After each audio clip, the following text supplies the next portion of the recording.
Hello students, आज हम discuss करने वाले हैं एनसीईआरटी बुक क्लास 6 का चैप्टर नंबर 2। हमने लास्ट चैप्टर फर्स्ट चैप्टर में हमने देखा था कि food where does it come from, कि फूड कहाँ से हमें, क्या सोर्सेज है, वो कहाँ से हमें प्राप्त होता है। इस चैप्टर में हम पढ़ेंगे कंपोनेंट्स ऑफ फूड।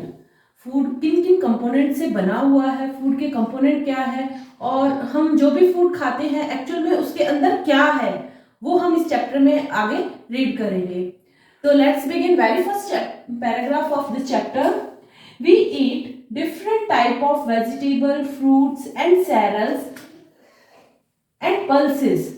तो हम जब खाना खाते हैं, आपने घरों में देखा होगा, आपने खाया भी होगा। आप क्या क्या खाते हैं अपने घर में? आपने खाते होंगे चपाती, जैसे यूजुअली लोग खाते हैं, चपाती खाते हैं, दाल, वेजिटेबल्स, कर्ड, घी। तो ये सब कंपोनेंट्स जो हैं ये सब मिलके एक मील बनाते हैं, एक डिश के लिए एक मील बनाते हैं। तो ये सब कंपोनेंट्स हमारे बॉडी के लिए जरूरी होते हैं। We all eat food to obtain energy for our daily activities. There are different components of food and each of these component is required by our body to perform healthy activities. हमारी जो food में different components होते हैं वो हमारी healthy activities के लिए, हमारी हेल्दी बॉडी के लिए बहुत जरूरी होते हैं। ऐसा पॉसिबल ही नहीं है कि हम सिर्फ चपाती खाते जाए और हम हेल्दी रहे, या फिर जैसे कि डॉक्टर कहते हैं कि Apple is a healthy fruit, but ऐसा नहीं हो सकता कि हम सिर्फ एप्पल ही खा के हेल्दी रहें। हमें अपने फूड में सारे कंपोनेंट को ऐड करना नेसेसरी होता है। जैसे हम अगर राजस्थान की बात करें तो हमारे यहाँ सबसे फेमस फूड जो होता है वो होता है दाल बाटी और चूरमा, है ना, और साथ में सैलेड और लस्सी, बटर मिल्क वगैरह। तो ये सब कंपोनेंट जरूरी होते हैं।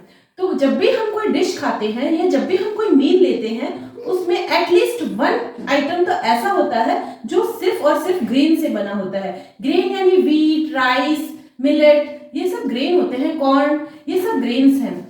एक आइटम ऐसा होता है जिसमें पल्सेस होती हैं या दाल होती है, ठीक है, और एक आइटम ऐसा होता है जिसमें वेजिटेबल्स होती है। उसके अलावा एक घी हो गया और बटर मिल्क हो गया, कर्ड हो गया, ये सब अदर्स में आता है। जैसे हम पंजाब की बात करते हैं, तो पंजाब का सुपरस्टार है मक्के की रोटी, बहुत फेमस है पंजाब में मक्के की रोटी। और उसमें दाल का आइटम हो जाता है राजमा, सरसों का साग वेजिटेबल में बहुत ही फेमस है, आपने भी सुना होगा, और अदर्स में कर्ड और घी। उसी तरह से अगर हम आंध्र प्रदेश की बात करें तो राइस, तुअर की दाल, रसम वहां पे बहुत फेमस है, और वेजिटेबल में कुंदरू एंड बटर मिल्क, ठीक है। तो बटर मिल्क, कर्ड, ये ऑलमोस्ट हमारे इंडिया के हर जगह पे अदर्स में लिए ही जाते हैं। तो ऐसा क्या होता है कि हमें अपनी पूरी मील में इन सब कंपोनेंट्स को एडजस्ट करना होता है ना। तो स्टूडेंट्स, जो हम अलग अलग कंपोनेंट फूड्स में कंज्यूम करते हैं, जैसे चपाती, दाल, वेजिटेबल करी, एक्सेट्रा एक्सेट्रा, तो इन सब कंपोनेंट को फूड में या वन मील में शामिल करने की क्या जरूरत होती है, क्यों शामिल करते हैं, ऐसा क्या होता है, रीजन होता है कि हम अपनी हेल्दी ग्रोथ के लिए हमें अपने सारे कंपोनेंट को फूड में शामिल करना पड़ता है। जैसा कि आपकी मम्मी बोलती ही होंगी, चपाती खा रहे हो तो वेजिटेबल के साथ खाइए, ताकि हमें उसके जो न्यूट्रिएंट्स है, वेजिटेबल के जो न्यूट्रिएंट्स है वो हमें मिल सके। तो हर अलग अलग फूड आइटम में अलग अलग न्यूट्रिएंट्स होते हैं। जैसे फ्रूट्स और वेजिटेबल में अलग न्यूट्रिएंट्स होते हैं, चपाती में अलग न्यूट्रिएंट्स होते हैं, बटर मिल्क, घी वगैरह में अलग न्यूट्रिएंट्स होते हैं, जो सब हमारी बॉडी की हेल्दी ग्रोथ के लिए नेसेसरी होता है। इसीलिए हमें अपने मील में फूड के सारे कंपोनेंट्स को शामिल करना जरूरी होता है। तो नेक्स्ट टॉपिक है हमारा component of food. There are different component and they have different nutrient. जो भी डिफरेंट कंपोनेंट होते हैं उनके सबके उन सब में डिफरेंट न्यूट्रिएंट्स होते हैं। For example dal, egg, meat etcetera में सब में क्या, कौन सा न्यूट्रिएंट्स होता है? प्रोटीन। दाल, एग, मीट में कौन सा न्यूट्रिएंट होता है? प्रोटीन। इसलिए जब हम दाल, एग और मीट कंज्यूम करते हैं अपने मील के साथ, तब हमें प्रोटीन की रिक्वायरमेंट पूरी पूरी होती है। फ्रूट एंड वेजिटेबल, जब हम फ्रूट्स और वेजिटेबल खाते हैं तो हमारे विटामिन की रिक्वायरमेंट पूरी होती है।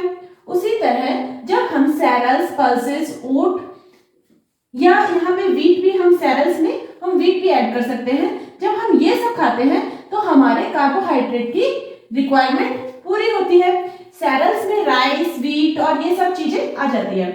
जब हम ऑयल, घी, बटर, चीज, पॉड और चॉकलेट, क्रीम्स वगैरह कंज्यूम करते हैं अपने मील के साथ, तब हमारे फैट की जो रिक्वायरमेंट होती है वो पूरी होती है। यानी इन सब चीजों से, इन सब कंपोनेंट से हमें फैट जो है कंज्यूम कर पाते हैं। तो हमने देखा कि हमारे फूड में अलग अलग कंपोनेंट प्रेजेंट होते हैं, जैसे carbohydrate, protein, fats and vitamins. तो कार्बोहाइड्रेट हम फर्स्ट पढ़ रहे हैं। Carbohydrate, carbohydrate are present mostly as starch. Carbohydrate जो फूड में प्रेजेंट होता है वो मोस्टली स्टार्च के फॉर्म में प्रेजेंट होता है। They provide us energy, thus energy giving food. Carbohydrate जो होते हैं हमें एनर्जी प्रोवाइड करवाते हैं, इसीलिए इसे एनर्जी गिविंग फूड भी कहते हैं। जो कार्बोहाइड्रेट होते हैं उन्हें एनर्जी गिविंग फूड भी कहते हैं। ये सब किसमें प्रेजेंट होते हैं? व्हीट, पोटैटो, राइस एक्सेट्रा, इनमें गुड सोर्स ऑफ कार्बोहाइड्रेट होता है। ये कार्बोहाइड्रेट किसकी फॉर्म में प्रेजेंट है? हमने पढ़ा ये कार्बोहाइड्रेट स्टार्च की फॉर्म में प्रेजेंट होते हैं। तो हमें कैसे पता चलेगा कि किसी भी फूड में कार्बोहाइड्रेट है कि नहीं है? तो उसके लिए हम इसका टेस्ट कर सकते हैं। कोई भी फूड कंपोनेंट का हम टेस्ट करके पता कर सकते हैं कि इस कंपोनेंट में कार्बोहाइड्रेट प्रेजेंट है कि नहीं है। The few drop of dilute iodine solution, हम कार्बोहाइड्रेट का टेस्ट करने के लिए आयोडीन सॉल्यूशन का यूज करते हैं। तो few drop of dilute iodine solution are added to the sample food item if the color changes from brown to blue black। अगर हम किसी कोई भी, मतलब हम बहुत सारे फूड आइटम्स या सैंपल्स ले सकते हैं, जैसे कुछ सैंपल हमने राइस का ले लिया, कुछ वेजिटेबल, चॉप्ड वेजिटेबल ले ली, तो अगर हम उसको टेस्ट करेंगे टेस्ट ट्यूब में डालकर और उस पर कुछ drops, few drop of iodine की डालेंगे। किसकी डालनी है? आयोडीन की फ्यू ड्रॉप्स डालेंगे तो वो मटेरियल डार्क ब्राउन या डार्क ब्लैक ब्लू कलर में चेंज हो जाएगा। ये कलर जब चेंज हो जाता है आयोडीन डालने के बाद, जब ये कलर चेंज हो जाता है तो इसका मतलब होता है कि उस फूड कंपोनेंट में स्टार्च प्रेजेंट है, क्योंकि जो कार्बोहाइड्रेट है वो किसके फॉर्म में रहता है? किसी भी फूड मटेरियल में स्टार्च के फॉर्म में। तो हमारा नेक्स्ट कंपोनेंट है प्रोटीन। प्रोटीन को बॉडी बिल्डिंग फूड या बॉडी बिल्डिंग न्यूट्रिएंट्स भी कहते हैं, क्योंकि they help in growth and repair our body, क्योंकि हमारी बॉडी के ग्रोथ और रिपेयर में हेल्प करते हैं। Example, egg, meat, lentils are good source of protein. Egg, meat, lentils ये है गुड सोर्स ऑफ प्रोटीन।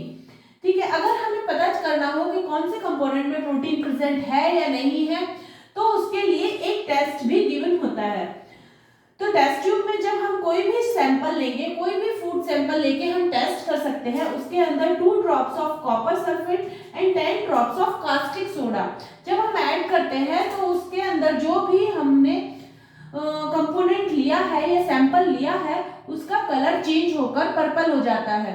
अगर कास्टिक सोडा और कॉपर सल्फेट डालने के बाद सैंपल का कलर चेंज होकर पर्पल हो जाता है तो ये हमें शो करता है प्रेजेंस ऑफ प्रोटीन। तो नेक्स्ट कंपोनेंट ऑफ फूड है फैट। हम कार्बोहाइड्रेट और प्रोटीन के बारे में पढ़ चुके हैं। अब नेक्स्ट आता है fat. Fat are high energy nutrients, इसको एनर्जी गिविंग फूड या हाई एनर्जी गिविंग फूड भी कहते हैं। Fat are the reserve food material of our body. Fat जो होती है हमारी बॉडी में, जो भी फूड मटेरियल रिजर्व होता है तो वो फैट के फॉर्म में ही रिजर्व होता है। हमारी स्किन के जस्ट नीचे फैट के फॉर्म में रिजर्व फूड मटेरियल फैट के फॉर्म में रहता है। एग्जाम्पल, ऑयल, घी, बटर, ये सब फैट के गुड सोर्सेज हैं।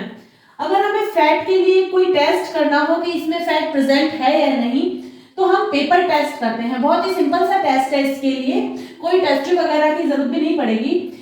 थोड़ा सा लिटिल अमाउंट ऑफ सैंपल लेना है फूड का is wrap in the paper and crush, उसको पेपर में रैप करके क्रश करना है, मोर्टार से आप क्रश कर सकते हैं। If the paper get oily patches, अगर उस पेपर पे ऑयली पैचेस दिखाई देते हैं तो presence of fat are confirm, तो फैट की प्रेजेंस कंफर्म होती है।